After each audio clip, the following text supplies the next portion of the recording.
Canada, eh? Adela, do we have hummingbirds in Ireland? I don't think so. No, I don't think so. We've got a lot Not of that wood pigeons, totally different animal. Yeah. a lot of what? Wood pigeons. We have Oh yeah, very noisy. that. We saved one of them once at the park. It was a wee baby one on its own. So we took it home and put it in a box, and my daughter was delighted because she's obsessed with having pets. And it actually went outside of the box, did a poo, outside the box, and then got back in. And someone said it's because they've just instinctively don't poo in their nests. Yeah. Oh, So watched cartoons for a while with my daughter, and then I rang up, to just see how to work with it. And they said, "Oh no, you have to put it back because the parents are probably looking for it." So we had to drive back to the park, but it was fun having an afternoon, watch some cartoons, and we got to go back to the park. yeah.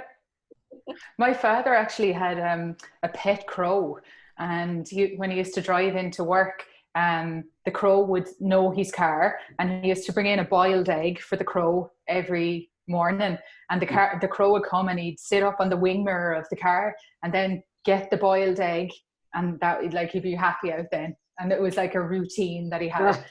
And he got so spoiled one day that he got the egg and he put it onto the ground, and he split it with his little claw and took the yolk out and left the white. Yeah. He was Jack the Crow. Very smart. They're scarily smart, I think. They Yeah, never yeah. crow off. They'll remember you. Yeah. They're very We've noisy. had a family of evening grosbeaks move in. They've been here about 2 weeks now. And they're a fascinating bird. They're, I don't know whether you have them in your areas, but they're a very, very colorful male. What are they called? Evening grosbeak. They have quite a large beak compared to other birds. They're seed crackers, and so they get a seed like a sunflower seed, and they just crack it, and they're pumpkin seeds. But no, I've never heard of them. They're amazing. Yeah, I'll try and get a picture and post one, or you could look it up. I mean, probably better than my pictures anyway. But yeah, I love having the birds around.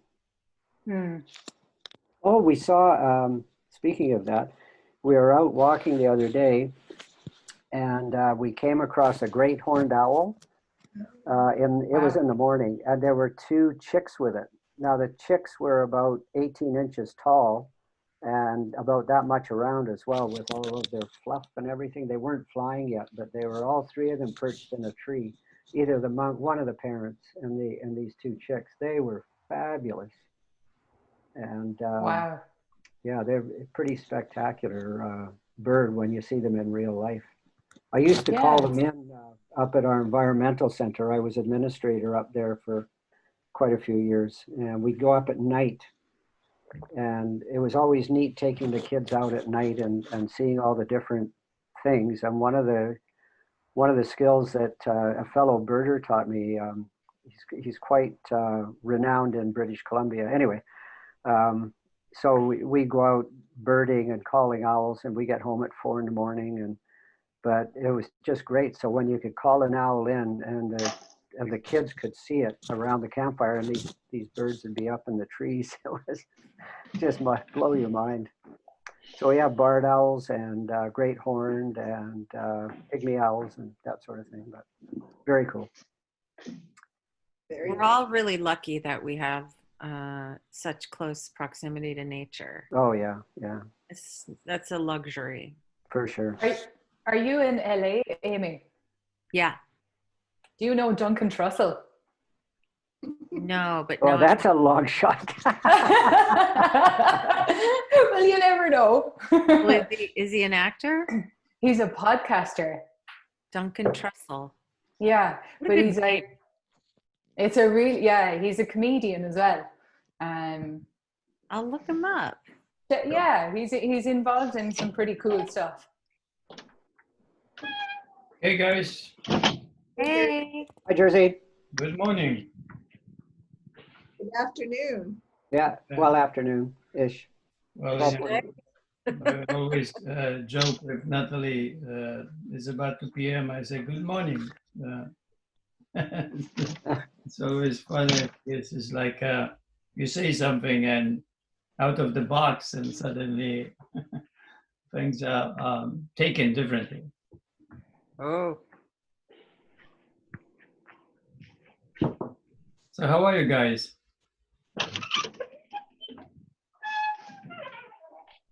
I know Good. Thank you.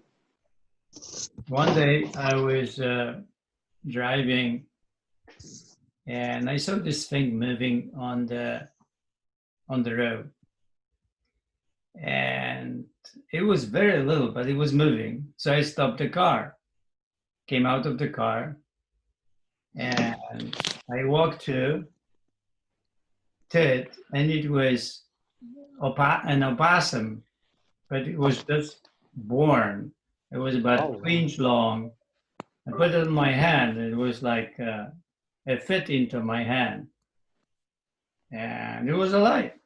Um, it looks like, mother probably was crossing the road and got lost there, dropped Oh. off her back, and I took it to the gym, and people were saying, "So what to do?" I said, "Well, I don't know. So what to do?" And they said that you cannot keep it because it's a wild animal. So I called wildlife station, and then we drove there with Vanilla and left the opossum there. When we came home, I talked to my client, and he said, it was Rick Wallace. Yeah, he said, this opossum, it was yours. We have to take it back. We have to go. I said, we cannot go back and take a possum because it's a wild. They will not give you back.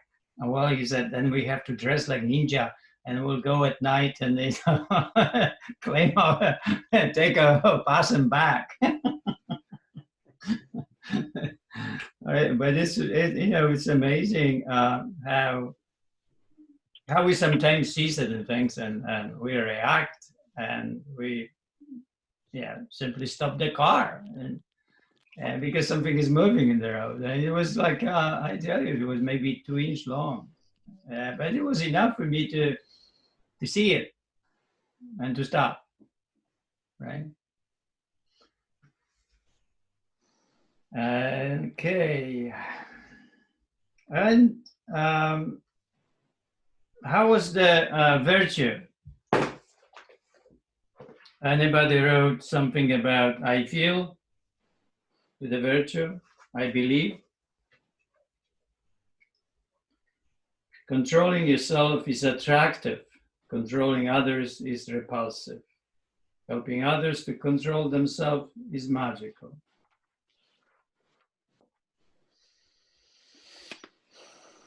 We all strive to be the best version of ourselves. This can only come through self-control. Helping others to acquire this skill is the highest form of service. It is the key to personal independence and flourishing communities.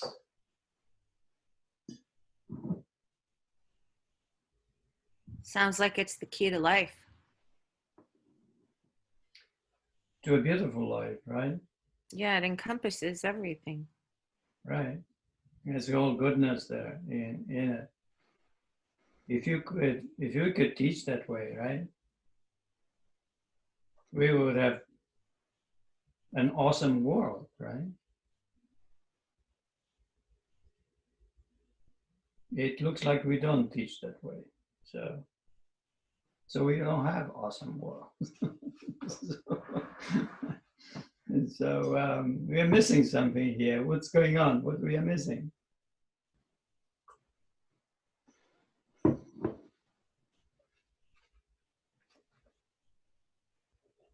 We get afraid and we want to control things, and instead of just controlling ourselves, which is harder, we try to control everything else. Yeah, and somehow somehow we get stuck in this habit of controlling, trying to control others. Where is it coming from?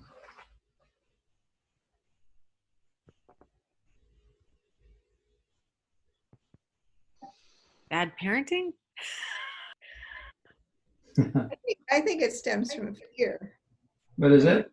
I think it stems from fear, and you feel that that's the best way is to control what, seems to be coming at you.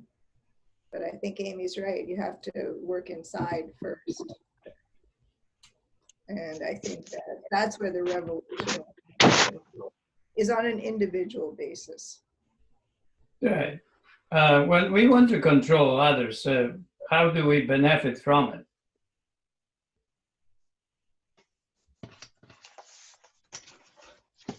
For me, it says I'm right. When I try to control others, my source, what I'm starting to realize, I need to look at where I feel I'm not enough.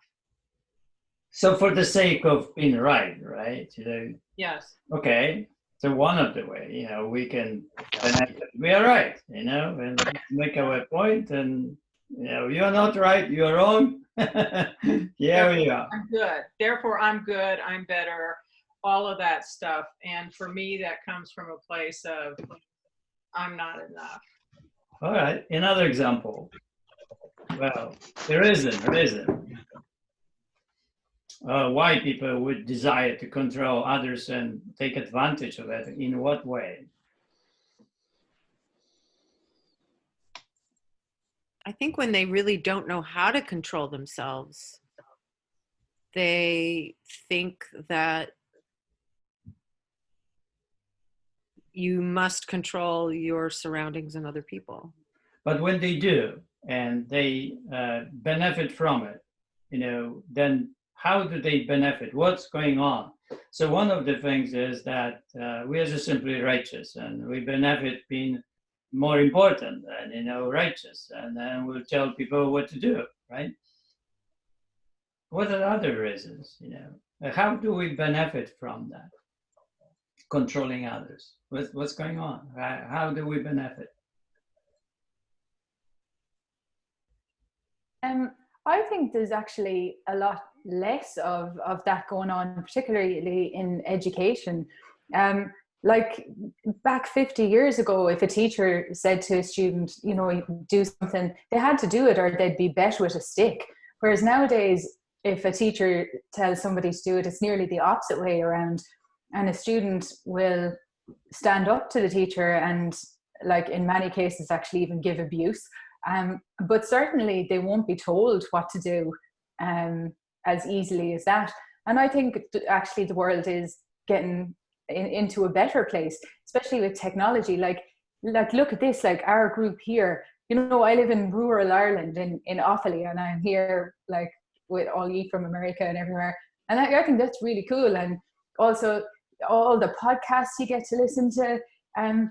There's so much that if you do want to make yourself better, it's completely available to you. Whereas even 20 years ago, it really wouldn't be. And you can, around here anyway, you can really see the difference in the generations and opportunities and what technology is bringing. And I think it's just a case of like, we need to learn how to navigate that. And I think there's fantastic things happening in the world if we focus on them.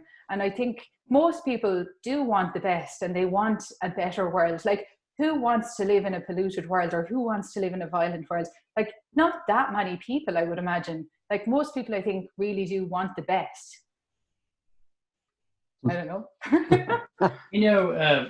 One thing is that corporal punishment, about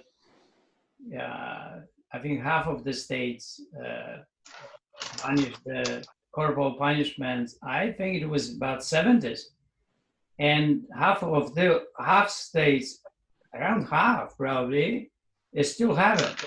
Mm-hmm. So they can still beat their children. In many states today, they still didn't punish the corporal punishment. It's Well, still it's legal. not. Yeah, it's definitely not that way in Ireland. Anyway, you could So not get away with that. a teacher definitely does it, and let's say beat the child, and then what happens to the teacher? How the teacher feels.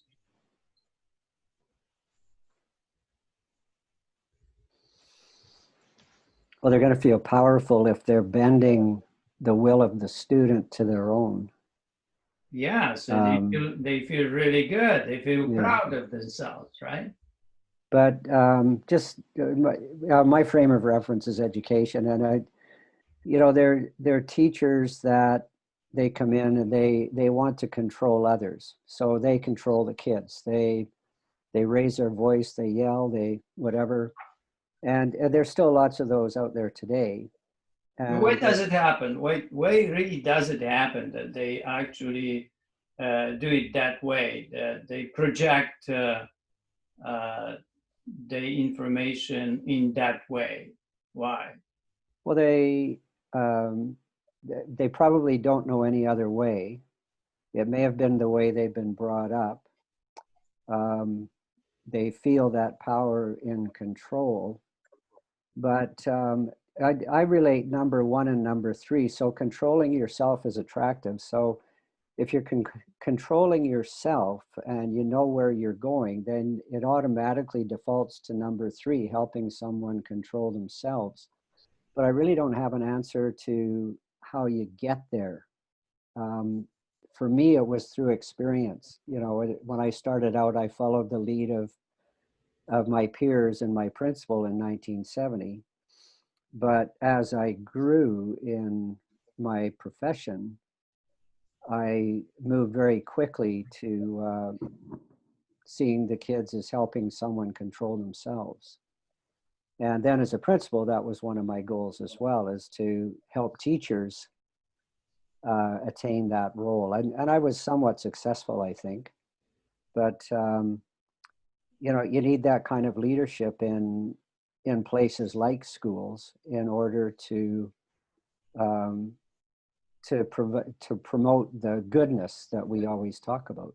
And, right. So there is something about the information that teachers acquire throughout the learning process, and once they acquire the knowledge, the information that they have, then they pass the knowledge, the information, and the job is to pass the information.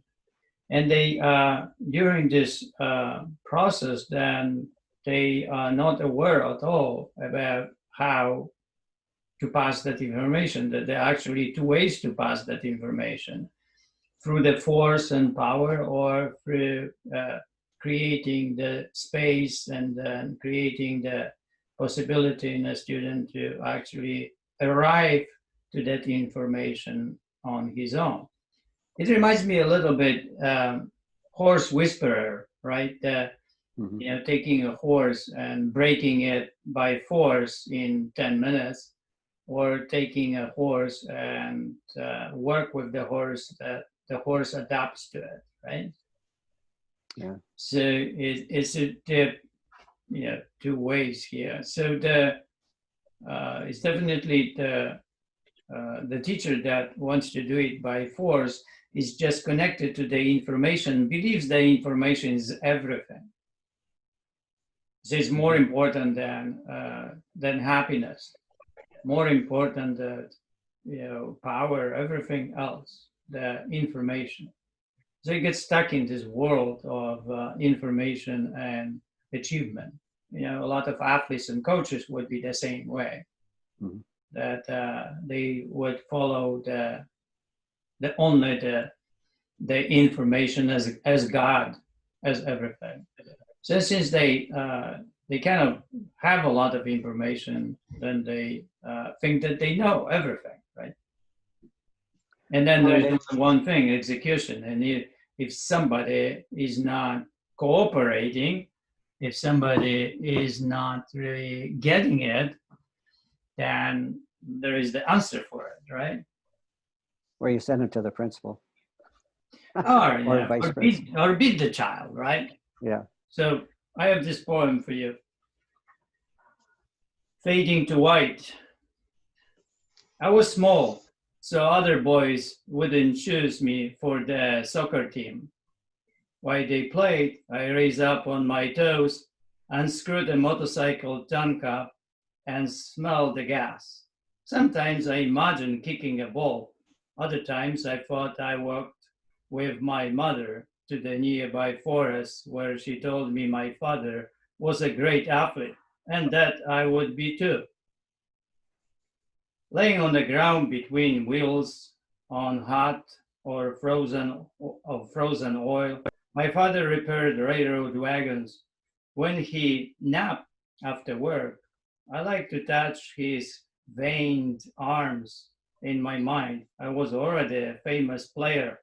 But one day, after somebody poured sugar into the tank, my father grabbed my collar with one hand and carried me upstairs. Admit it, admit it. His face got red, veins bulging on his neck. On my knees with my hands at my chest, I begged, Daddy, Daddy, I believe me, I didn't do it.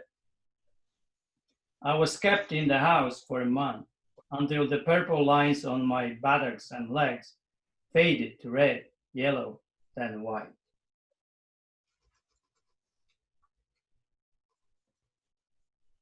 Oh my God, Jersey. Here's another poem. History lesson. Where are these from, Jersey? That's from Sacred and Scared, the book. That's the name of the book, Sacred and Scared? Yeah. Okay. History lesson. A history teacher demanded I held my palms up. Then his ruler bit my soft skin. With each blow, I saw my father's hands covered with frozen blood as he pushed stolen heat coils from a moving German army train. Later at night, as the coils melted frost from our window, my mother cleaned his wounds and warmed his purple hands against her cheeks. The teacher counted 20. I carved my fingers, kissed them. They rolled down onto the history notebook, red lines blended with those on the page.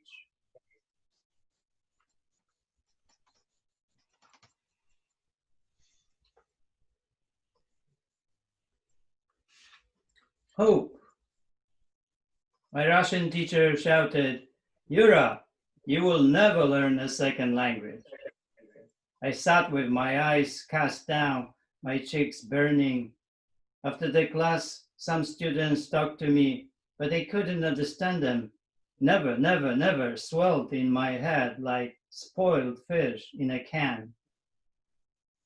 I started meeting Yashu more often. He always kept a bottle of wine for me. We drank until Neva waved like worms down my body and squeezed itself into the cobblestones. The last time I saw Yashu, he was asleep, hugging a 12-gallon jug, a tube in his mouth, wine still dripping to the cement cellar floor.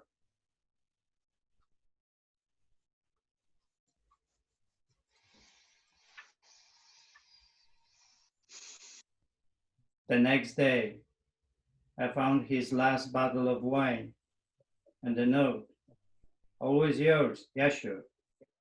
When we buried him, we noticed how light his coffin was, but still we almost dropped it, shaking on our soft legs.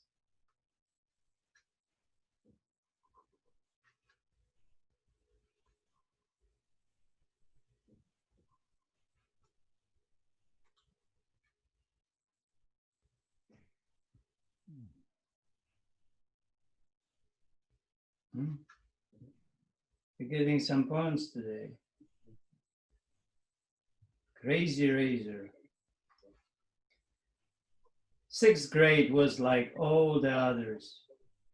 I love science and humanities. Straight A's as easy as walking. But my fun was disturbed by a gang who waited for me every morning on the same corner. One day, they surrounded me. The strongest grabbed my collar, stared into my eyes, and demanded money. My family was poor, only enough to buy bread, but my father had 1 coin, which I stole while he was sleeping. Next morning, that coin allowed me to enter the school without black eyes or kicks in my ass. But that day, my father bruised my back. Fighting seemed the only choice.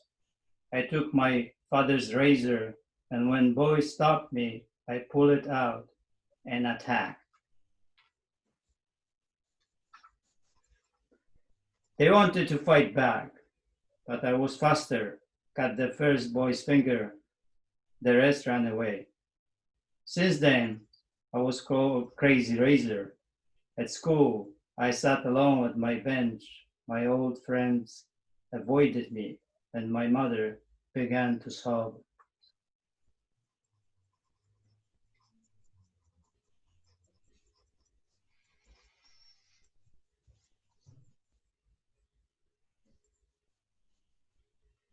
Yellow eyes and skull scars. Because stronger boys wanted my money, I held an open razor in my pocket. After the first cut, they left me alone. That day, I learned to walk faster, to build rooms, to hold them. One day, years later, I saw my wife inside one of my rooms. She walked and observed each door. Her eyes enjoyed the colors of the painted frames, and her palms stroked the carvings I had made by hand. I was the green carvings on the frame door, but I was jealous of her eyes and palms. They waited for me behind the poems. That night I began to write, but it took me another 11 years to notice my cat's yellow eyes and her skull scars.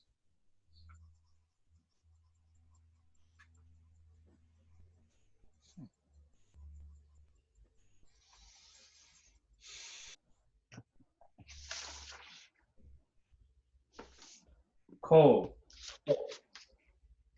Sun warmed my numb body when I walked to school between gray buildings after the long winter. In my mind, I saw the lake near our town, the trees quiet without their leaves in a field of young grass. In school, we named animals only from pictures, guessed flowers, fragrances, wrote 4 hours with a plastic pen. I thought of my excuse not to go to biology class. The bell rang. I felt a choke in my throat, pick up a brick atop a concrete wall, put my finger on the edge, closed my eyes and smashed it. The pain shrank my shoulders. I held my dripping finger between squeezed knees and smiled to the time when I would lie on the sand, seeing shapes of leaves, smelling cut skins. My hand reached out to touch spring's palms.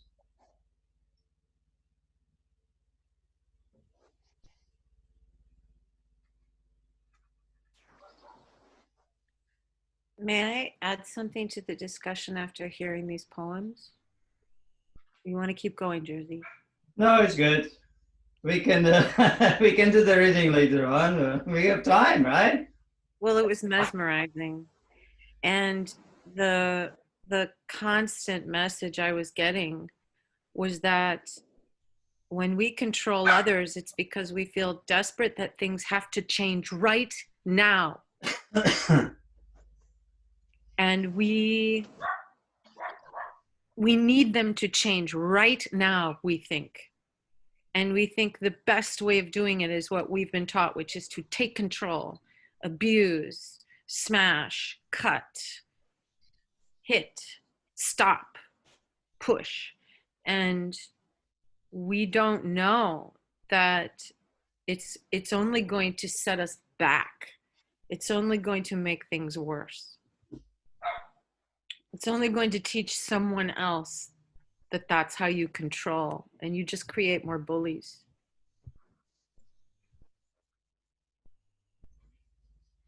Right. You know, one thing is that you're right. We simply don't know if there was a way to expose all of it to teachers, right? They could at least think about that, analyze that, and many of them probably would change.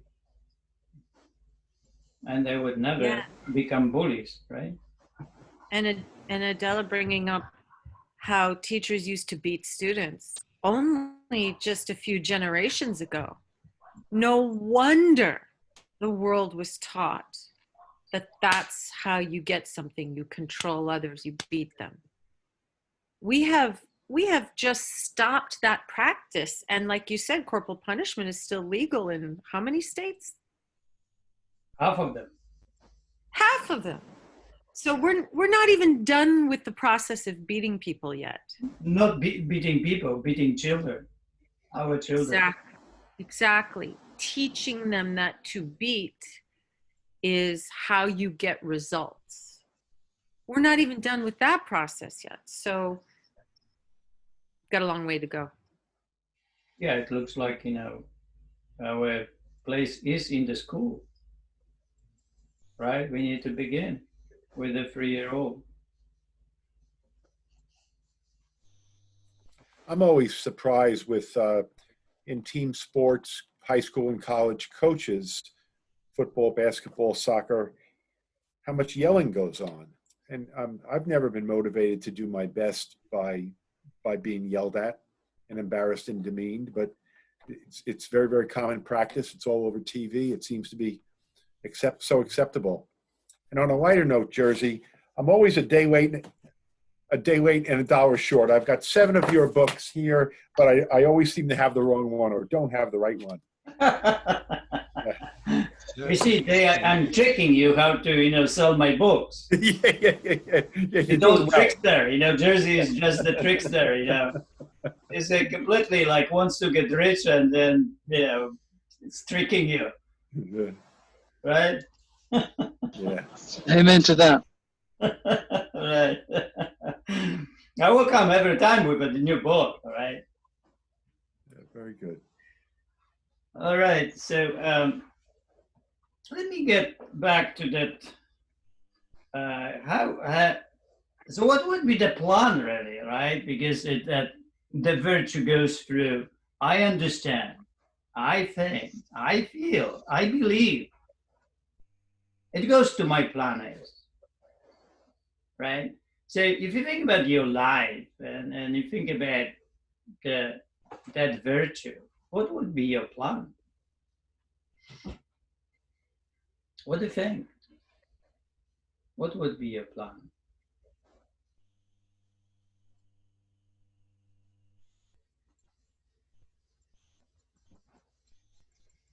I think my plan is to, self-awareness and monitoring and continuing to progress towards the ideal, and also to be generous and supportive of others as they make the journey as well.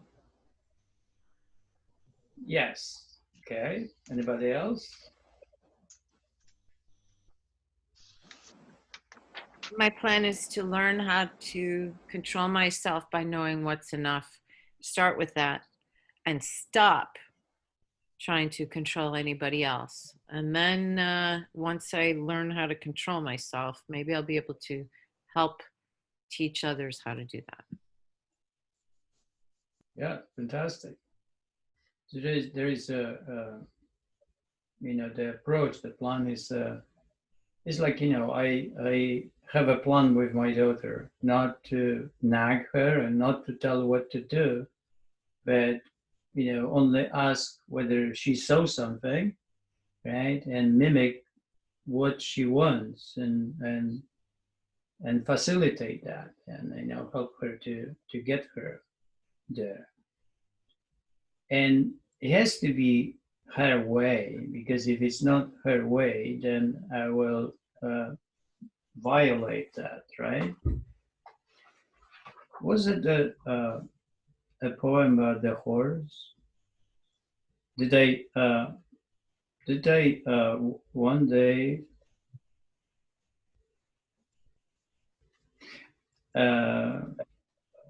gave you this breaking yourself, right? Yeah.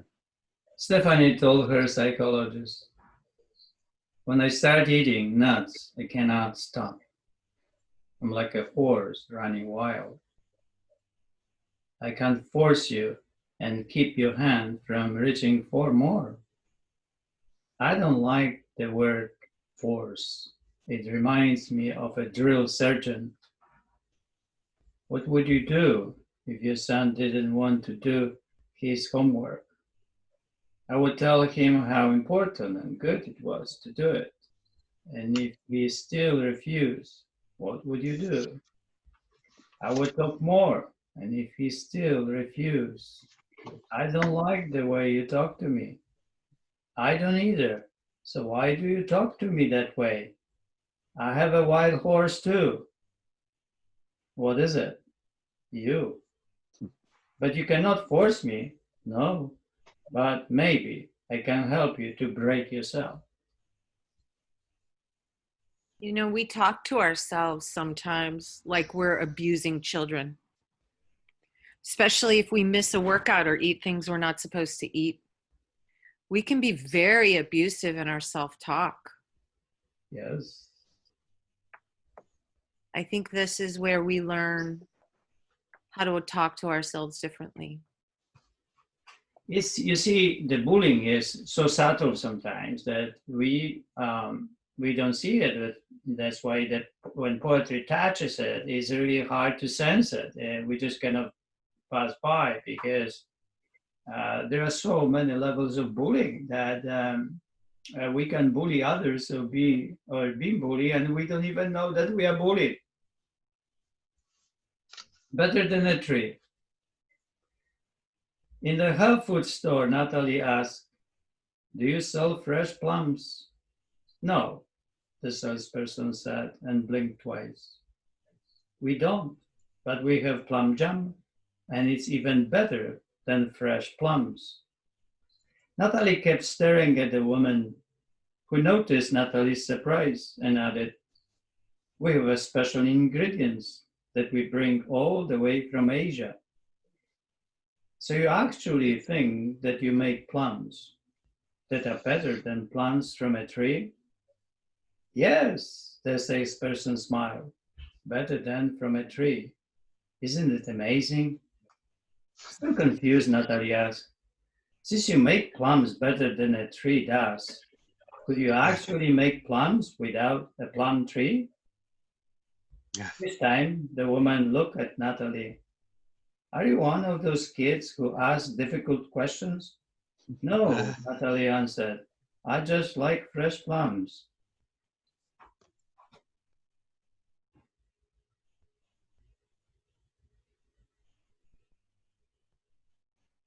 Interesting, isn't it?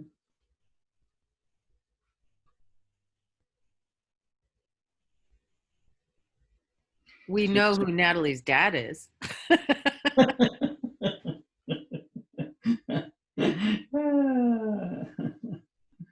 That's a really cool poem. I'm gonna find it.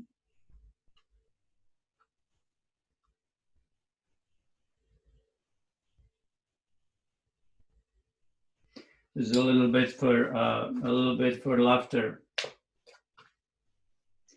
How would I know?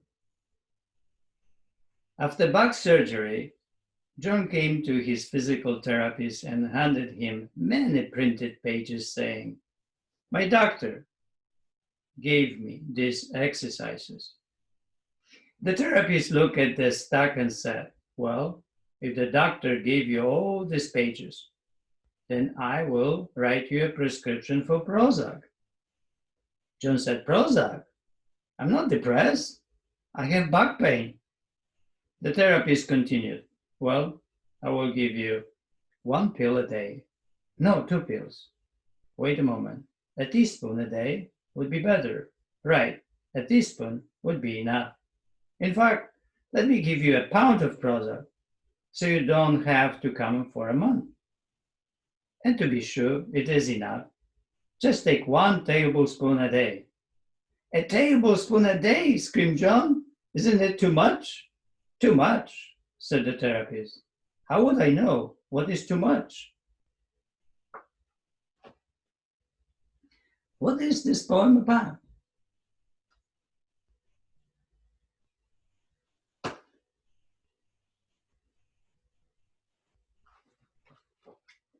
How would I know? After back surgery, John came to his physical therapist and handed him many printed pages saying, "My doctor gave me these exercises."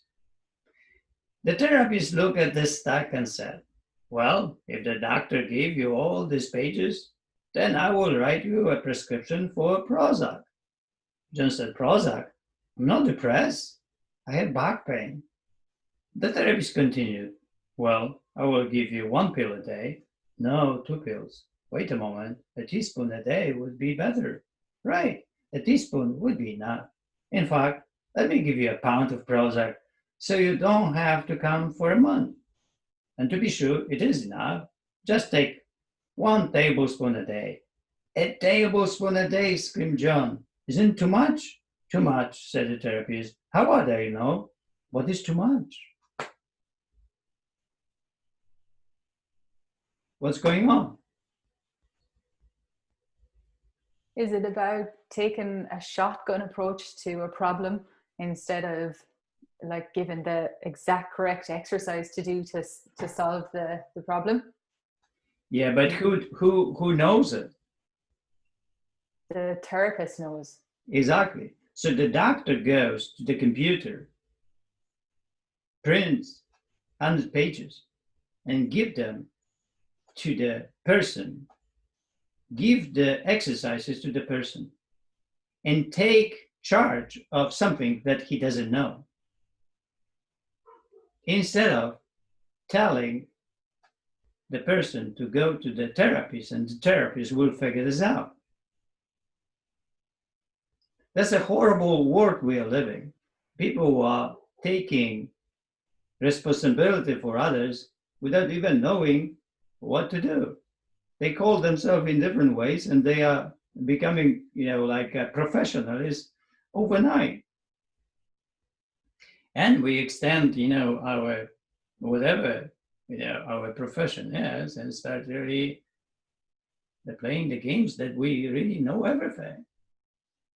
So sometimes, when I have clients and I have a situation with them, they would not accept certain things or they would think that they know better how to exercise. I ask them simple thing, what do they do? And then sometimes they say, well, I'm an investor. So I tell them, so if I want to invest money, what do I do? I find you, right? To invest my money because you know what to do with it in the best way. I don't want to do it by myself. So with exercise is the same thing. Don't think that you know. I spent 50 years to find out exercises and the reps and then all of it, right? The whole my life. And you, a little bit in your life, and then you think that you know. Isn't it crazy? Well, that's how crazy it is. With weight loss, it's just the same thing. Somebody lost weight and things that can help everyone to lose weight, right? Which is a very complex thing. People devoted their whole life to help people to lose weight and still they don't know how to. While others just lost the pounds and they think that they got the whole craft of how to lose weight. To deliver something is extremely difficult. to really deliver the knowledge to other people so they really could get it. It's a journey. It's a subtle journey. It's a micro progression. It's a constant fight for the goodness, constant fight for, shift of beliefs and understand things, and on and on and on. It is not information. Information is just not really the way. I have this poem. I arrived to this. Let me find that poem. The non-benefit of reading. Yeah, that's the information that this poem is dealing with. The non-benefit of reading. My friend asked me, "Do you meditate?" I smiled and said, "I don't need to." "Why?" Rick asked. "I read at least 100 books about it, so now I know it." Rick looked puzzled and asked, "How can you know about meditation without meditating?"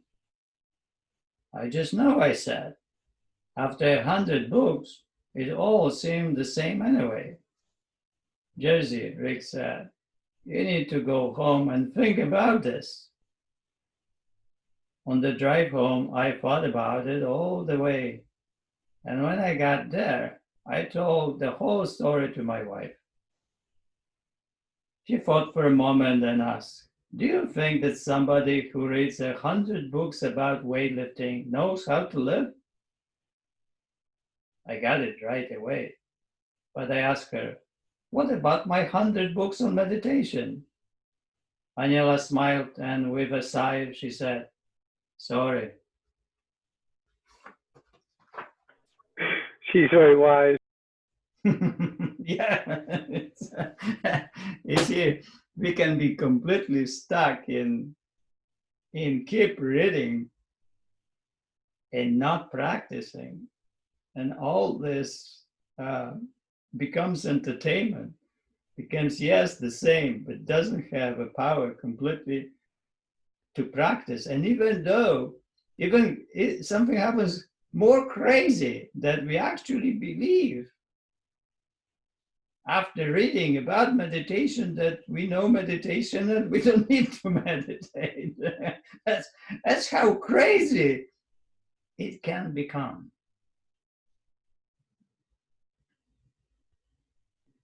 Actually, Jersey, before starting this Happy Body program, I was one of those people that would get all these emails about different things, and I was doing intermittent fasting and fasting, and then I'd get an email saying, "No, it's actually bad for your hormones," and I'd be worried about that. And like the penny really dropped for me when, I can't remember what episode it was that you were talking about it, but I've stopped doing that now, and like I'm just following the Happy Body because of the transparency, and I know it works, and like I've just unsubscribed from so many emails, so I'm not getting all that information that was just utterly confusing me and making me very anxious, and like giving me knowledge, but like not knowledge, that it wasn't my knowledge, and I didn't, and it was changing so much. Like the world of nutrition is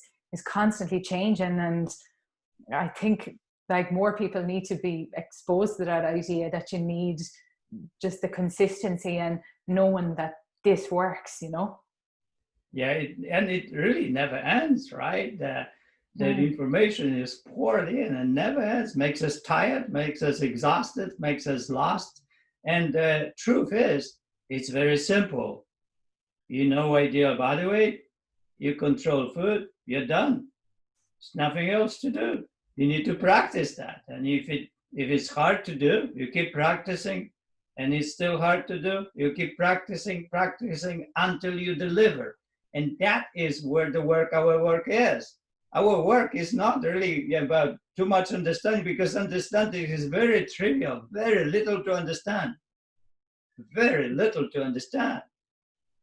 and a lot to practice. Like, weightlifting is very simple when you look at that, but a lot of practice, 10 years of practice to become a weightlifter. But when you see it, wow, it's very simple, like archery, right? Golf, it's very simple. Years of practice. Somehow, philosophy trickled to us, or people that just want to amuse us and take the things out of context and blow everything into the entertainment level and writing short stories and things about this, and it's completely useless because it doesn't take us to practice. Somehow, it is in the entertaining brain, and it's almost like we have pleasure to reach for more and more and more, and we have not enough, and we travel and we go into these retreats and on and on and on, while it is very simple. The diet is very simple. It's really that is always that what is simple is really hard. Like Einstein said, you can take any fool and he will make things more complex, violent, and bigger. But it takes a genius to go the other way.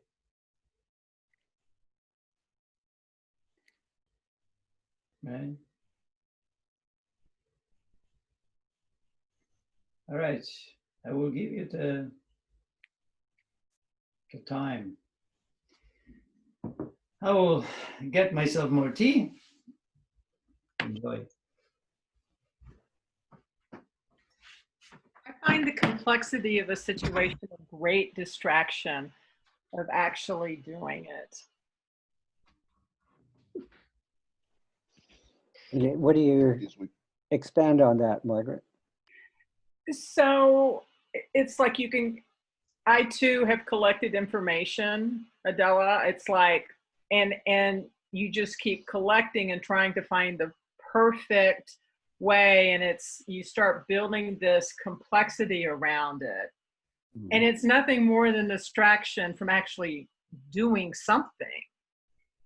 Yeah, you just end up thinking about it all day. Yeah. And then and then if you do it, you worry about it, then you're like, oh, I fasted, but like, what's after happening to my hormones now based on this latest email? Whereas, 5 emails before that, it was the greatest thing in the world. And, I find this is just so much better. Just follow this, end of story. Yeah. There's a saying that complexity is the enemy of execution. Yeah, that's definitely true. That works. I mean, all my energy would be collecting the information, analyzing the information. So I didn't have any energy left to actually do anything. Well, you're good now. You're good now. Or you just know that the happy body is the way forward and ignore everything else.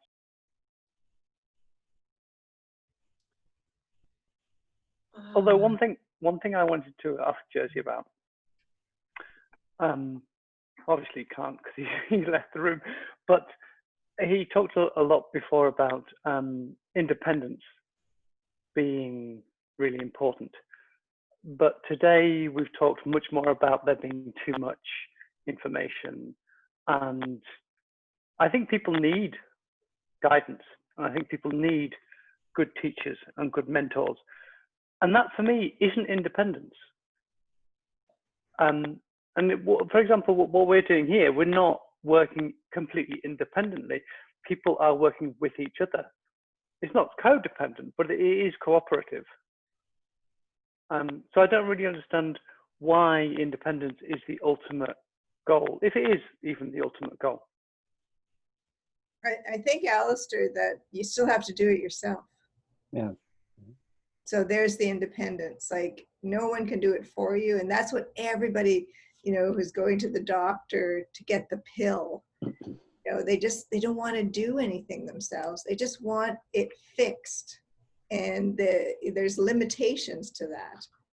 You know, the medical system can, you know, get a broken arm. It's obvious they can fix that. But, you know, other things they can't, you know, but yeah, you have to do it yourself. There's your independence. We're talking about responsibility, aren't we? Yes, indeed, we are. There's a guy called Jocko Willing. Sorry, my dog wants to comment as well. Big fan of Jocko Willing. I think I like where you're going with this, Simon. Yeah, but his whole thing, exactly, Alistair, in that discipline equals freedom. Yeah, extreme ownership. Yeah. Yeah, and the thought that, you know, once the discipline of, you know, exercising every day and following the food means that you have the freedom to have a body that works, and you don't groan when you pick something up off the floor, or put your hand on your knee when you go down to pat the dog, or anything like that, or any of the other improvements that I've noticed. You know, all for investing half an hour a day. I think that's not bad. I mean, And I think also the way the happy body is like, I mean, I took a long time to get to this and tried gazillion other things like Adela, you know, but it's just, you know, when I saw the plan, I said, okay, this could work, because, you know, he set it up. I mean, this has been wonderful, kind of this commingling and getting support and all that, but you can still do it on your own. Maybe not as well, but it can still be executed on your own. So you do not want to have that support all the time. You know, it's nice to get it in this particular context, but it has to stand on its own. And I think it's simple enough, even though it's hard to do. There is simplicity that other plans just, you know, I got a physiotherapist, and I said to him, he works with Olympic teams, and everything was not working in my body. And I said to him, look, why don't you become my personal trainer? Just give me the homework. I'll go do it. And he did, but he only addressed where the initial issues were. So I came back, I'd lost 7 inches off my hips, you know, I'd lost weight, but my upper body wasn't strong at all. So he was taking it in parcels, you know, whereas this is a holistic approach. So diet, exercise, meditation, and a change in mindset, you know, so it can work, and you can do it on your own. And the key difference for me is there's transparency and the evidence appears, right? So you trusted your physiotherapy, and as you went through it, it's like, wait a second, I'm not getting the result I want. Whereas with the happy body, you actually do it and you get the results. If I can add for Alistair, well, my independence, and I think I'm echoing others, my independence comes from the choice that I've had to choose this program, and in particular Jersey, for my mentor. And I think all of us, when we're searching, sorry, I have to plug in my computer. I don't want to lose touch here. So, and I kind of look at myself as an apprentice, even at my age. It always brings to mind Mickey Mouse and that series of his working, the Apprentice, I think. Anyway, but I'm realizing, and talking about a plan, that I'm going to be passive in my plan. What some people might refer to as a closet radical. So I want to be so obviously engaged with the philosophy and the exercise and the food process, so that one day someone will come to me and ask, Dick, what have you been doing to change yourself in such positive ways? Please tell me how I can do the same for myself. So that's where I want to end up, and before I expire. So it seems to work. I mean, it helps me relax, I guess, because I know where I'm going. Thanks. Yeah, Dick, they're gonna come up to you and say, Dick, how did you get such massive guns? I absolutely want the same thing. I think that's going to happen. Seriously, you're walking down the street, it's going to happen. Yeah, I mean, I even have a swagger on the golf course when I walk around now that I didn't have before because I'm standing so much more upright. I mean, it's really amazing the changes. That's brilliant. That's brilliant. Anyway, that's my bit. I'll mute. And I can lift those 50-pound boxes of clay now and go up and down stairs with them, whereas I always had to get somebody to do it for me, which I didn't have to do when I was younger. But yeah, it's nice. So now you have to just, your next step is to learn to carry them over your head as you go up. And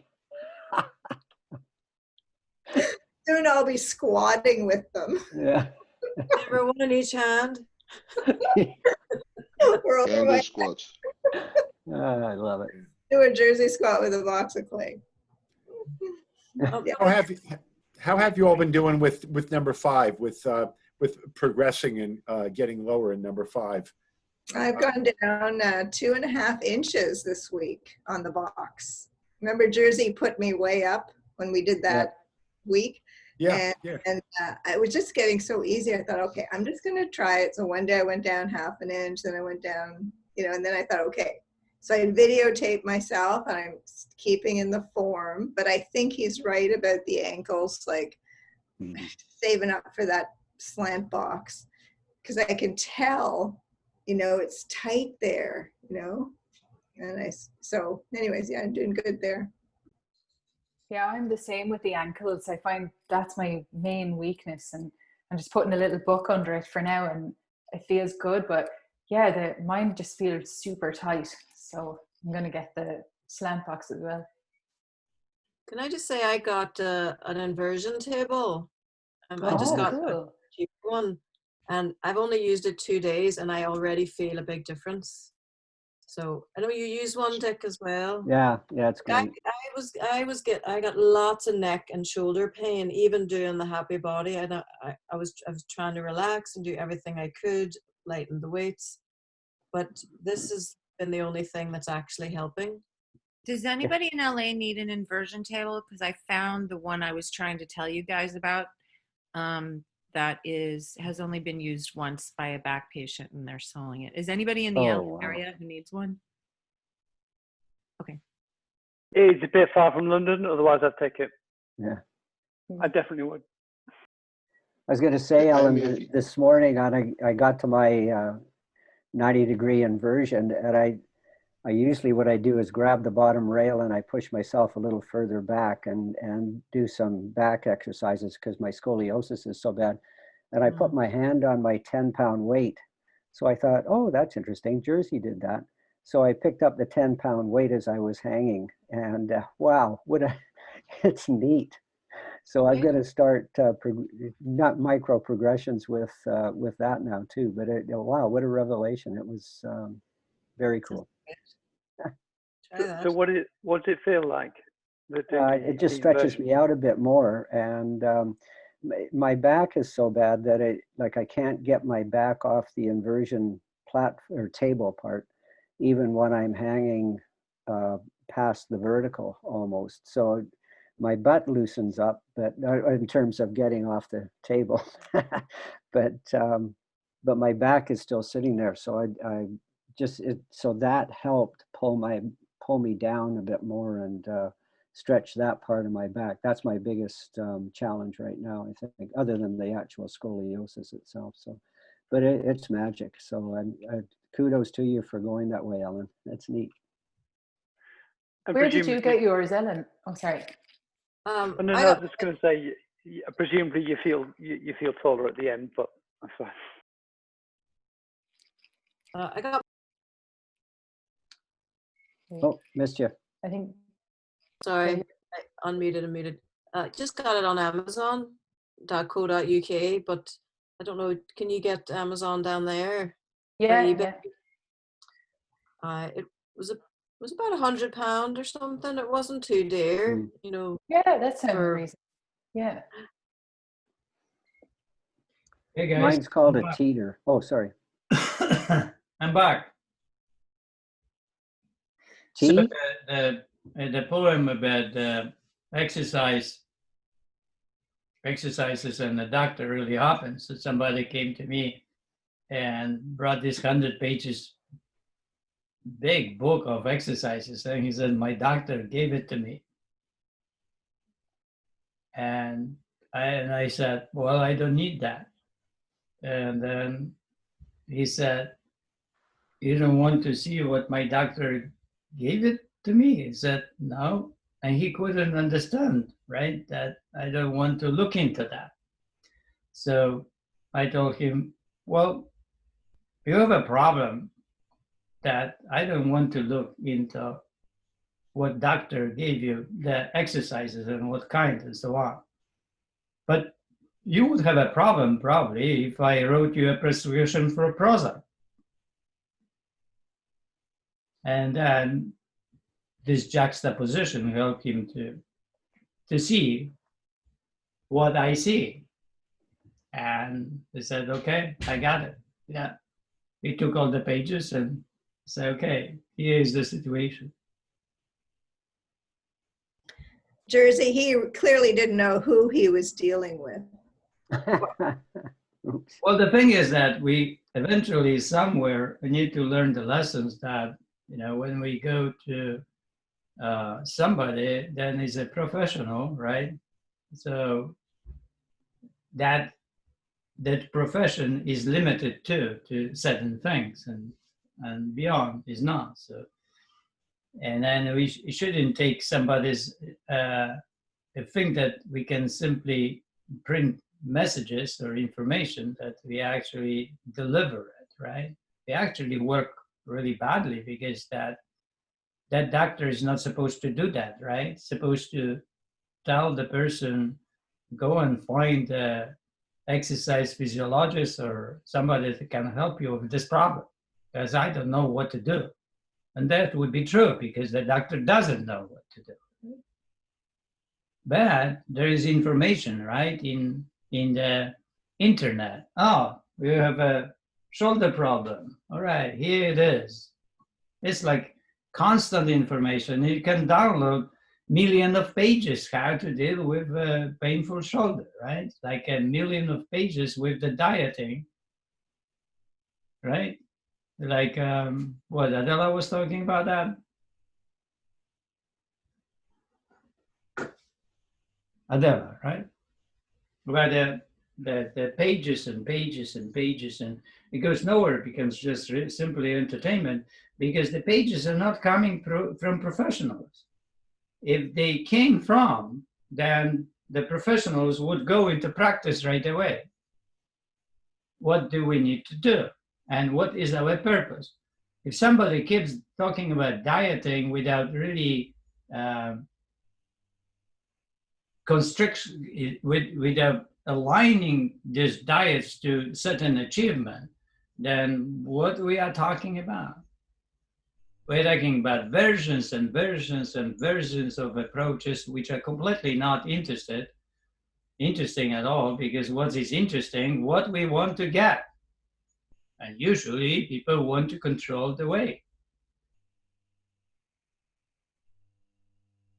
And we can then, another question could be, if you control that weight, how you control it? In a healthy way or not healthy way? That would be the second question. And it's very simple too, right?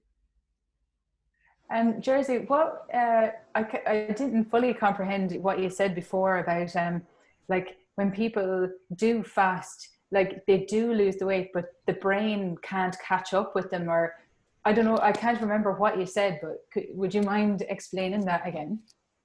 Well, the thing is that they have to stop what they do, and so it's a extreme approach to control food by losing appetite and creating too much fat in the body, and then it works for a while, but we cannot live that way.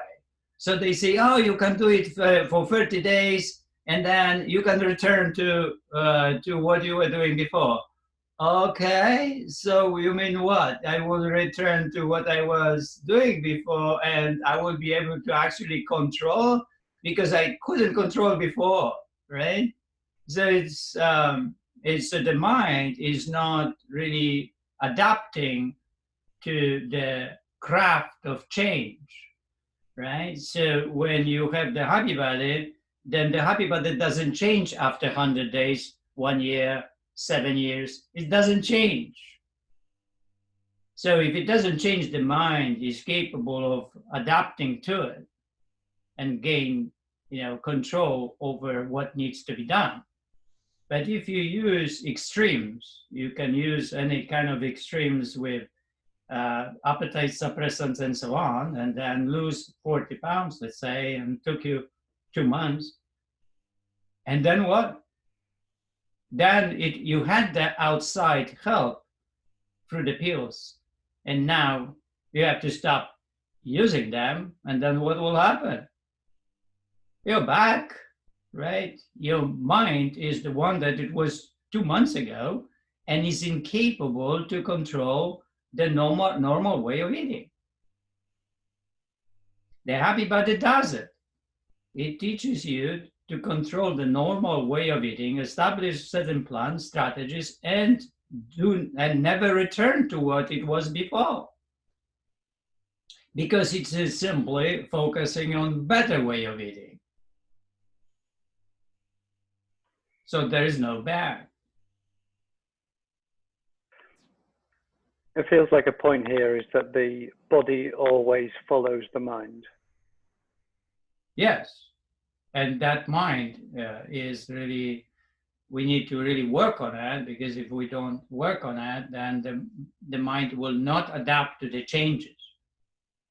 So if you keep changing, then your mind has to follow and adapt to the changes.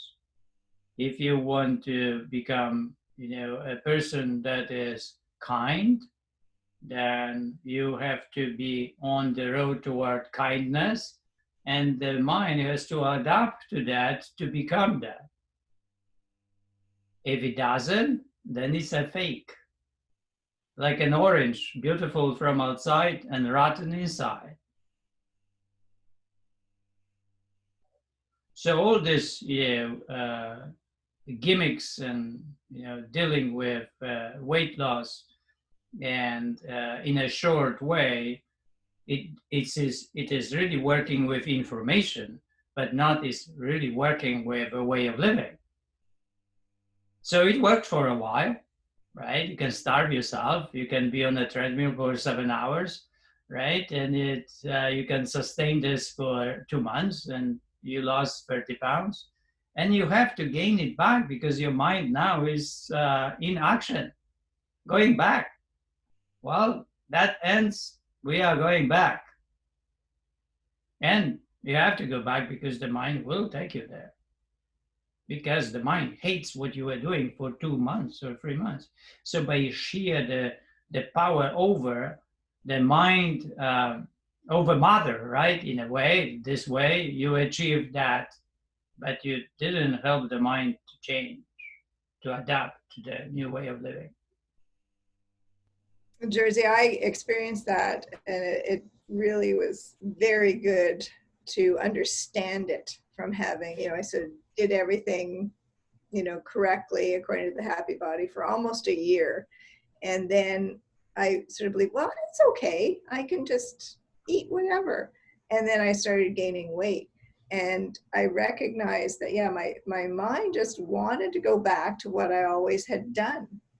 And I wasn't ready, emotionally to get down, through the last, 15 pounds. So 15 went, and I have 15 to go. Sort of halfway seemed, oh, that's pretty good. Let's just slack off now. Yeah. I had to go back hardcore and do it, and then understand the consequences of stepping out of that is to unravel everything I'd been doing for almost a year. The fatalist hates the control, and the fatalist hates goodness. Both. The fatalist wants to be out of control, to enjoy life out of control and easy choices all the time. It's the instant gratification, and that is what fatalists want. That's why I spent 4 years on writing dialogues between fatalists and the master. It's just fascinating me, the whole dialogue between these two. All right, so homework is my strategy. So we kind of know, we talk about my plan, what is it? And now we're going into the strategy. What kind of a strategies you would have for achieving this plan to helping others to control themselves? All right, guys. See you tomorrow. Quick question, Jersey. Next week, are you doing Into the Cave? Yes. Do you know what the topic's going to be yet? Yes. Will you Are share you going to tell us? that? Yes. When? Are you going to tell us now? Yes. Okay, tell us now. It will be diet, food, and all about the eating and the food. Awesome. Thank you.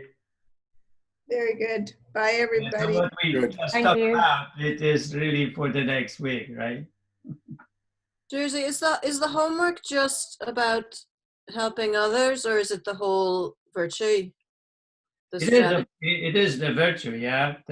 You comprehend the whole virtue, but when you make a plan and strategy, you plan it toward how would you help others to control themselves, because that's the virtue. Eventually, that's what you want. That's the whole goodness, ultimate goodness of that. What if we're still on controlling ourselves? Well, then you do it to yourself. Right? Yeah, I was going to say, But you want to do it, kindly, right? It's like adapting the brain. Treating ourselves as if we were others. Yeah, well, yes. Well, you can slowly see how this coaching evolves, right? And when we have a year of this coaching, and then eventually you will look backward and you will see some things. it reminds me of the example that you gave a couple of times about eating sugar. Yes. Oh, yeah. For example, Right? Yeah, it feels very much like we need to work on ourselves first before we can then help other people, work on our own virtue. Yeah, and then Help without other that, people. nothing will happen, right? Yeah. Nothing good will happen. So the way to help someone else is to help yourself first. Yes, it's just the same as with love, right? You have to love yourself in order to love another human being. You have to start there. You don't have to be perfect. Just have to be going there. Because if you're Yeah. perfect, people But find you perfection is a unapproachable. different story, right? Because it's a kind of a no-ending journey. It will never end because you will never be perfect. So, but perfection is a kind of a aim, like aim toward being a perfect stoic, right? You will never be, but you are aiming and you are going.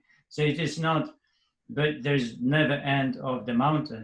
Mount Everest has the ending. On the top, you go to the top and you're there. Yeah? You just conquer that. But with any becoming a good person, there's almost no end. And it's really hard core to become a good person. It's extremely hard, right? It was extremely hard on the best of us in the world. Jesus, Buddha, and Stoics. It's very hard to be a good person. All right. See you tomorrow, guys. Thanks, Bye. Jersey. Thank you, Thanks, Jersey. everyone. Thank you, Jersey. Thank Bye. you. Thank you very much. Bye.